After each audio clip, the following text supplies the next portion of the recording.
Should marriage be limited to one man and one woman? Why do governments promote marriage between one man and one woman? It's not just because two people love each other. No, it's for the perpetuation and stabilization of our society. This understanding of marriage is rooted in the biological facts of nature. But do we really have any compelling reason to maintain such a narrow definition? Or has the time come for the government to revise and expand our understanding of marriage to include same-sex couples? When it comes to the behavior of its citizens, a government has only three options. It can promote, permit, or prohibit their behavior. For example, the state promotes police work, permits most occupations, but prohibits drug dealing. Why? Because dealing drugs harms society, while police work greatly benefits society. In the same way, our government promotes natural marriage, permits most relationships, but prohibits incest and pedophilia. Why? Because incest and pedophilia harm our communities, while natural marriage benefits our communities. And here's how.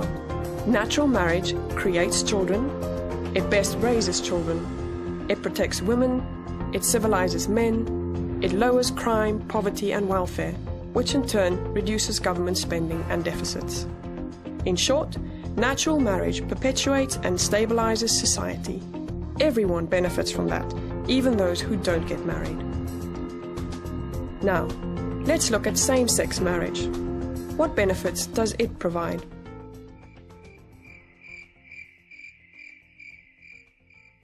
Same-sex marriage offers no benefit for society as a whole. In fact, it hurts us. Promoting same-sex marriage changes the very purpose of the civil institution of marriage. Natural marriage centers on bringing up the next generation, on raising children to become good citizens. Same-sex marriage merely validates sex partners. We know, statistically, that natural marriage creates the best possible family for children. If we alter the primary purpose of marriage, the losers will be the children. Doesn't every child deserve a mom and dad? But what about natural marriages that don't create children? They are the exception, not the rule. The only relationships that do create children are between a man and a woman. Wherever same-sex marriage is promoted, schools subject your kids to mandatory homosexual curricula.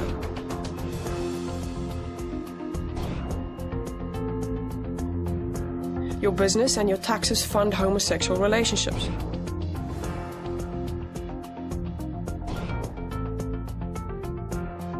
Your freedom of speech is gagged.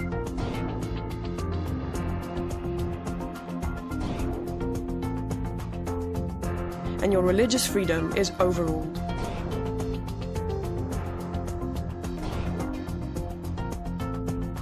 The government has no compelling interest in legally promoting same-sex marriage. None. But we have every reason to continue to promote natural marriage. But what about equality? The law already treats everyone equally. Every citizen can marry someone of the opposite sex. But is it fair to promote natural marriage but not promote same-sex marriage? Yes, the law treats all people the same, but it doesn't treat all behaviors the same. Same-sex marriage and natural marriage are different behaviors with different outcomes, so the law rightfully treats them differently. Isn't this discrimination against homosexuals? No. This discriminates against behaviors, not people. For example, are you being discriminated against when the government promotes police work, but you never become a police officer? No, not at all. We all benefit when police work is encouraged. In the same way, people who don't marry someone of the opposite sex are not discriminated against when our government promotes natural marriage. In fact, we all benefit when natural marriage is encouraged. But what about tolerance?